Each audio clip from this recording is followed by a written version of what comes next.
Hello dear students, आज हम start करते हैं कक्षा 11 की प्रश्नावली 10। पुराने सिलेबस में 11 की प्रश्नावली मिलेगी। प्रश्नावली का नाम है शंकु परिच्छेद यानी कोनिक सेक्शंस। इस प्रश्नावली में हम 4 सेक्शन है। प्रश्नावली 10.1 में पढ़ेंगे वृत्त, 10.2 में पढ़ेंगे परवलय और 10.3 में पढ़ेंगे दीर्घवृत्त और 10.4 में पढ़ेंगे अति परवलय के बारे में। हाँ, तो शंकु के परिच्छेद 4 प्रकार बताए हैं अभी। वृत्त, परवलय, दीर्घवृत्त और अति परवलय। ये परिच्छेद किस प्रकार बनते हैं ये पढ़ते हैं हम। पहले तो शंकु कैसे बनेगा। शंकु के लिए एक स्थिर रेखा L है, मान लीजिए एक स्थिर रेखा L है। इसको एक दूसरी रेखा M जो कि शीर्ष V पे काट रही है एल्फा कोण बनाते हुए। इन दोनों रेखाओं में इसका कोण है एल्फा। तो इस अगर M रेखा को हम इसके परितः रेखा L के चारों ओर घुमा दें तो क्या बन जाता है, एक शंकु बन जाता है। और नीचे भी ये घूमेगी तो क्या प्राप्त होता है, हमें एक शंकु मिलता है, एक जिसमें जो शीर्ष से ऊपर शंकु बनता है उसको बोलते हैं ऊपरी नापे और नीचे वाले को बोलते हैं नीचे वाला नापे बोलते हैं। और इस रेखा L को बोलते हैं इस शंकु की जनक रेखा। और जो L है रेखा तो स्थिर रेखा है, स्थिर रहती है, इसके चारों ओर जनक रेखा घूमती है। इस रेखा को बोलते हैं शंकु का अक्ष। क्या बोलते हैं, शंकु का अक्ष। और ये जो शीर्ष होता है भी, इसको बोलते हैं शंकु का शीर्ष, जहाँ पे दोनों रेखाएं एक दूसरे को काट रही है, शंकु का शीर्ष। और ये अल्फा कोण बनाते हुए एक रेखा है जिससे अपन क्या बन जाता है, शंकु। अब ये ऊपरी नापे कहला रहा है, ये निचला नापे। M रेखा क्या कहलाएगी, जनक। और L रेखा क्या होगी, अक्ष। अब इस शंकु के 4 परिच्छेद मिलेंगे। हम इस प्रश्नावली में 4 परिच्छेद बताया था आपको। तो वो परिच्छेद कैसे मिलते हैं, एक समतल के द्वारा इस शंकु को काटने से मिलते हैं इस शंकु के परिच्छेद। तो उनके बारे में 4 प्रकारों के बारे में अध्ययन करेंगे अपन। तो 4 प्रकार कैसे बने हैं। मान लीजिए ये समतल है, ये इस शंकु की अक्ष से बीटा कोण बनाता हुआ आ रहा है। इस बीटा के अलग अलग मान से हमें शंकु के भिन्न भिन्न परिच्छेद मिलेंगे। कभी वृत्त मिलेगा, कभी परवलय, कभी अति परवलय, कभी दीर्घवृत्त। तो कैसे मिलेंगे, ये बीटा के मान पे डिपेंड करेगा। तो इसके सबसे पहले बीटा, यहाँ समतल दिख रहा है हमें, एक शंकु है, उस शंकु को एक समतल काट रहा है। समतल यानी ब्लेड के जैसा मान लीजिए आप एक शंकु बनाएं और उसको एक ब्लेड से सीधा सीधा ऐसे काटे तो शंकु की अक्ष तो ऊर्ध्वाधर है और ब्लेड की अक्ष क्षैतिज है, यानी कितने डिग्री का कोण बन गया, इस रेखा से कितना कोण बना रहा है, ये पूरा का पूरा 90 डिग्री। एकदम लंबवत है ना, लंबवत काट रहा है समतल शंकु की अक्ष के। तो यहाँ पे पहली स्थिति में क्या होता है, बीटा बराबर 90 डिग्री, यानी बीटा बराबर अगर 90 डिग्री को 90 डिग्री पे काटे अगर समतल शंकु को, तो जो आकृति बनती है वो किसकी आकृति होती है, एक वृत्त की। तो शंकु का परिच्छेद क्या प्राप्त होता है, एक वृत्त। आकृति में क्या है, देखिए बीटा का मान क्या है, एल्फा से अधिक तथा 90 डिग्री से कम। दूसरी स्थिति में क्या हुआ, बीटा का मान 90 डिग्री से कुछ कम हो गया लेकिन एल्फा से ज्यादा है। तो इस समतल कुछ इस तरह होगा, थोड़ा सा तिरछा हो जाएगा और कौन सी आकृति मिल जाएगी, एक दीर्घवृत्त। क्या मिल जाएगा, एक दीर्घवृत्त। तीसरी स्थिति क्या है, तीसरी स्थिति में जब एल्फा और बीटा आपस में क्या हो जाए, समान हो जाए, तो एल्फा बराबर क्या आ जाए, बीटा, या बीटा बराबर क्या आ जाए, एल्फा। बीटा के मान देख रहे हैं, तो बीटा अगर एल्फा के बराबर कोण बनाते हुए अगर कोई समतल शंकु को काट रहा है तो जो आकृति मिलेगी, शंकु एक टोपी के जैसा होता है ना, उसको अज्यूम करके देखिए। टोपी में अगर तिरछा है शंकु के अक्ष के जितना ही कोण बनाते हुए, जनक के जितना ही कोण बनाते हुए काटेंगे तो टोपी में कुछ ऐसी आकृति में मिलेगी, उसको काट के फेंक देंगे तो ये आकृति जो होती है किसकी आकृति होती है? ये शंकु का परिच्छेद क्या कहलाता है? ये वक्र कौन सा होता है? एक परवलय। परवलय, तो ये वक्र कौन सा बन जाएगा? परवलय। चौथी आकृति में क्या है? इस बीटा का मान क्या हो जाए? 0 से तो ज्यादा, 0 या 0 से ज्यादा और अल्फा से कम हो जाए। यहाँ पे अल्फा के बराबर था, इससे ऊपर अल्फा से ज्यादा था और 90 से कम था, और सबसे फर्स्ट कंडीशन में बीटा बराबर 90 डिग्री था। तो यहाँ पे अल्फा से भी कम हो जाए अगर बीटा, तो ये केवल ऊपरी नापे को ही नहीं काटेगा, नीचे वाली नापे को भी काट देगा ये समतल। और ये जो परवलय मिल रहा था, परवलय की जैसी आकृति मिलेगी, एक ऊपर बन जाएगा और एक नीचे, और इस आकृति को अपन बोलते हैं, क्या बोलते हैं? अति परवलय। क्या बोलते हैं? अति परवलय। तो ये थी चारों आकृतियों का संक्षिप्त विवरण। सबसे पहले समतल अगर 90 डिग्री का कोण बनाते हुए काटे तो बनता है एक वृत्त।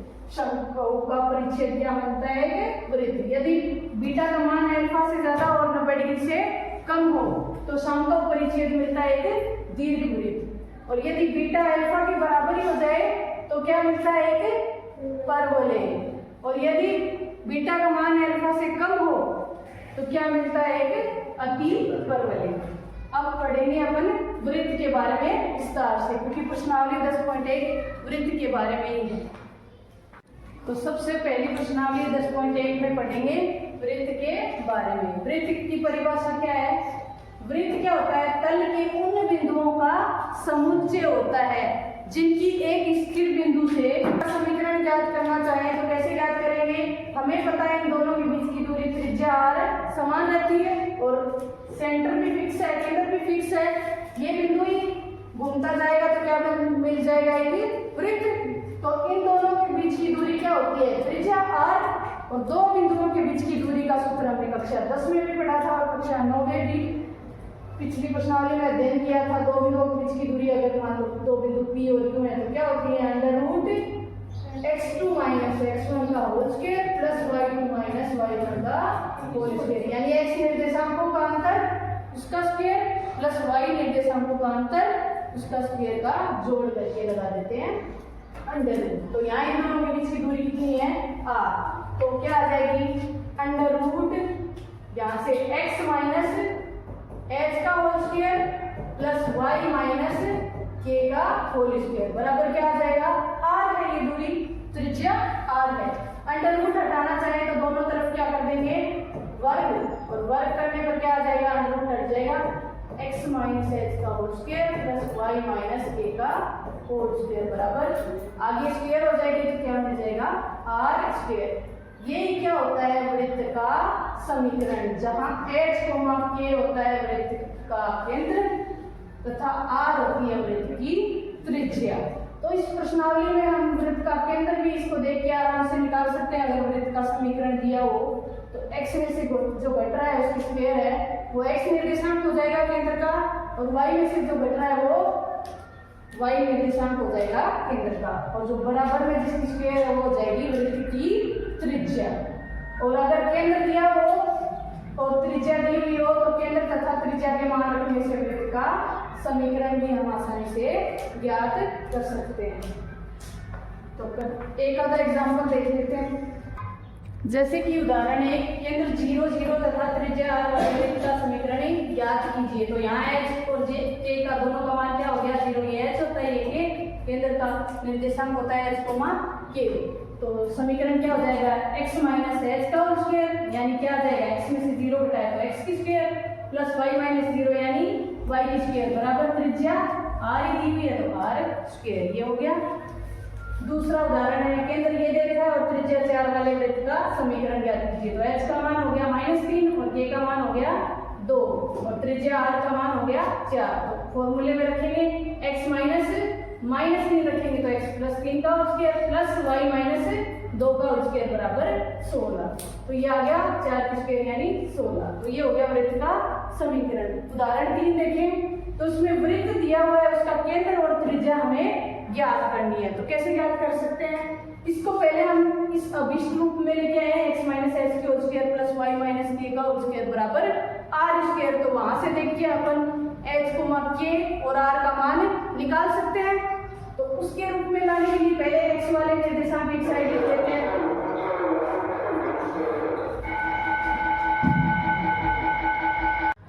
उदाहरण 3 में x स्क्वायर x वाले निर्देशांकों के एक साथ लाए, x वाले जो घटक है x स्क्वायर प्लस 8x इनको एक साथ लिख दिया और y स्क्वायर प्लस 10y को एक साथ लिख लिया और बाकी जो भी अचर था उसको आगे ले गए। तो आगे आ गया बराबर का 8। इसको क्या कर सकते हैं अपन, x प्लस कोई ना कोई अंक की होल स्क्वायर इसमें बदलना है हमें, या तो प्लस या माइनस। यहाँ प्लस का 8x है तो प्लस का ही आएगा।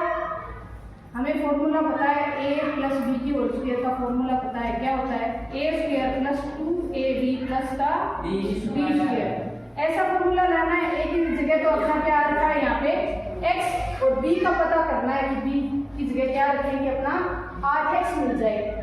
तो 8x कैसे मिल सकता है, 2 से गुणा होगा ही होगा। 2 से गुणा किसका हुआ है, x का, और गुणा b का गुणा हुआ है तो अपने को क्या मिला है 8x। तो क्या आ सकता है b की जगह, जिससे गुणा करके आ जाए 8x, तो क्या आ सकता है 4। अगर डाउट हो तो अपन करके देख सकते हैं क्या आएगा, x की स्क्वायर प्लस 2ab होता है 2 इंटू एक्स इंटू 4। तो क्या आ गया 4 दूनी 8x आ गया कि नहीं आया गया। लेकिन इसके लिए हमें प्लस में क्या चाहिए, 4 की स्क्वायर भी चाहिए यानी 16 चाहिए। 16 तो यहाँ पे है ही, तो क्या कर देंगे दोनों समीकरणों में यहाँ पे भी 16 ऐड कर देंगे और आगे भी 16 ऐड कर देंगे। दोनों पक्षों में तो ऐड कर ही सकते हैं। तो ये बन गया x प्लस 4 की होल स्क्वायर, इतना बन गया। प्लस इसको भी ऐसे ही बनाएंगे, प्लस का 10y है तो y प्लस ही कुछ बनेगा और वापस 10 का आधा करो, जैसे 8 का आधा 4 आ रहा था, 10 का आधा क्या होता है 5 की होल स्क्वायर। लेकिन 5 की स्क्वायर क्या होता है 25, यहाँ पे नहीं है तो 25 यहाँ पे भी ऐड कर देंगे ताकि ये फॉर्मूला बन जाए, यहाँ पे लग जाए और प्लस में 25 आगे भी ऐड कर देंगे, जोड़ देंगे।